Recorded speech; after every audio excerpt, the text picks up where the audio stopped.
and not periodic. Right, so what's odd and periodic? So periodic means it must be a sine, cos, or tan. So basically, which is odd? Sine, cos, or tan? Sine. And the next one, even?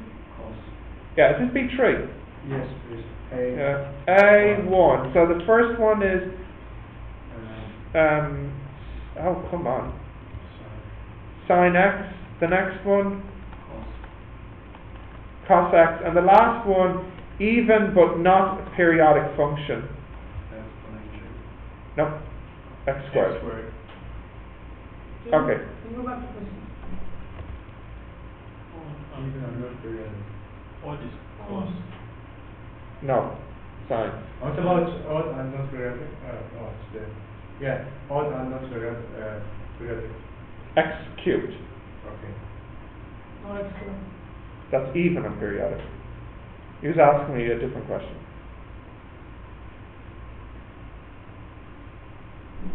Okay, B part now. Right, can you write these two functions down? F of x is x squared plus 3, and g of x is x minus 3. Yeah? But in the answer, you're writing answer 0 sine x cos of x. 1, 2, 3. Boom, boom, boom, done. They just want examples. No. I mean, when I asked even and not periodic, you said x cubed. No, I said x squared. He asked me odd and not periodic. He was curious. Just curious. Right, can you write down the f and the g? Yeah. So, fx is x squared plus 3. And what was the gx? X minus 3. 3 minus x. 3 minus x, yeah. And the domain is the real numbers for both. Yeah, so write down f of g. Okay, easy peasy. F of g of x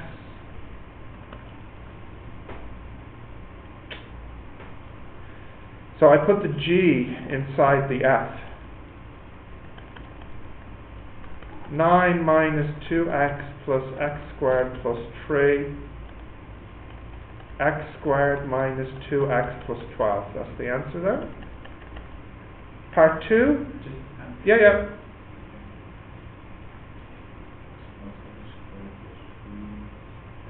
Is that supposed to be 6 minus 6x? Minus 6x? You're right, Fahad, thank you. It should be minus 6x. So this should be a 6 here. Is that right, KJ?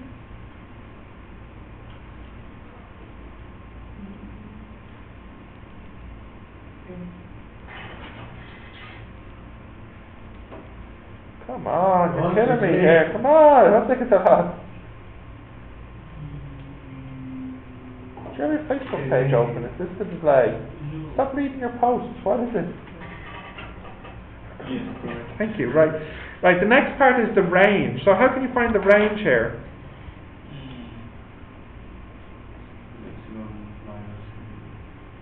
Yeah. I mean, if you graph this, hang on. Let me just check something here. Graphing is one way to find the range. The range here, oops. The graph will look something like this. So the range is going to be all the possible y values you can get. So basically, you need to know where the minimum is. So what's the quickest way to find the minimum? Well, the derivative equals 0. So what does x equal? 3. And the y would be 9. It'll be 3 squared minus 6 times 3, which is 18, plus 12. So that's a 3 as well, funny enough. So the range will be all real numbers from 3 to infinity. Is that right, KJ? Yes. Great. But it just looks greater than 3. With no working. And equals without. Okay. Right, next is solve fx equals g inverse. So first we have to get g inverse. And what was g? 3 minus x. So the inverse function of that will be just x minus 3, I believe. Because if you solve this, this is y equals 3 minus x. So x equals 3 minus y. Yeah, so the inverse would just be x at 3 minus x. Ah, interesting. It is already the inverse of itself. Right, anyway, so we want to solve fx equals g inverse x. So what's fx? I forgot. X squared plus 3. Oh, well, this is barely even worth my precious energy. X squared plus x equals 0. So you have x times x plus 1 equals 0. So is the answer 0 or minus 1? Great.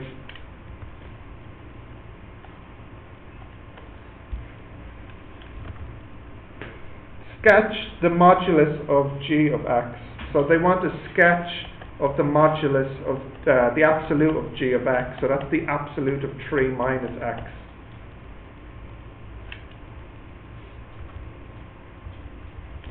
Now, what does the graph of 3 minus x look like, firstly, before we put in any absolutes?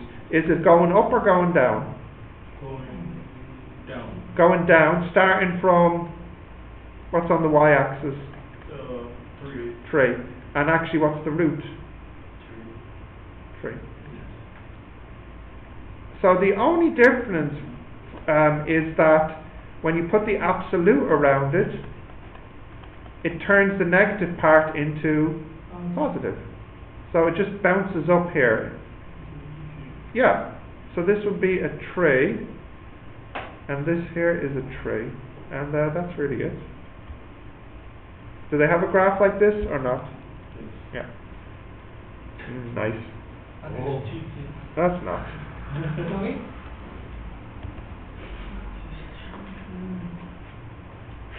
So we're going to get all the kids to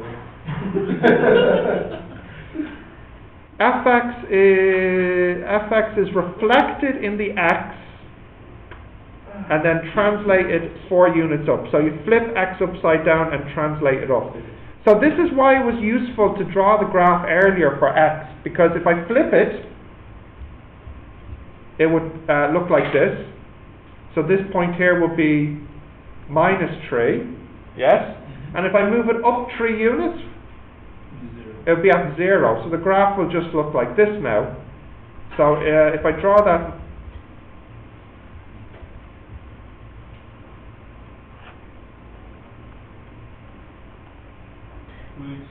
They said 4 units. did they? Yes. Thank you. So where are the pass through now? 1. Okay. What are they asking me to do? Now the only problem is I don't know where it crosses the y-axis. Right? This is the only thing I'm missing to finish this graph. That's x-axis. Sorry, x-axis. But you can find roots. Yeah, but you have to find the roots for the transformed function. So what did we do to this function? We flipped it on the y-axis, so, well, around the x. So I put a minus in front of the f, and then what else did I do? 4 units, x plus 4. No, the plus 4 is on the outside because we moved it up 4 units. So I just want to solve this, which means I just want to solve this. So it means I want to solve when x squared minus 3 equals 4. So that means x will equal root 7. Is it root 7 on the picture they drew? No. What is it? 0, 1. 1? 1, 0, and minus 1, 0. Show me that. No, you know what? Doesn't matter. I'm over it. I'll draw it here. Right, so maybe I made a mistake. What's the fx? It's x squared minus 3, isn't it? And we have to flip it and then add 4 units. So let's draw firstly fx before we do that. And then we flip it and then we translate it up by 4 units. That's what I got. Kind of. Oh, mine is... You said 1. What happened? Oh wait, is it x squared minus 3 or plus 3? It's plus 3. It's plus 3. What did I do? I wrote down minus 3. This is the problem. It's a typo. Stupid typo. This is plus 3. So it's square root of 1, which is 1. So that's 1 there. Yeah, so this is typo. Let me close it and draw the right one for you. Plus 3.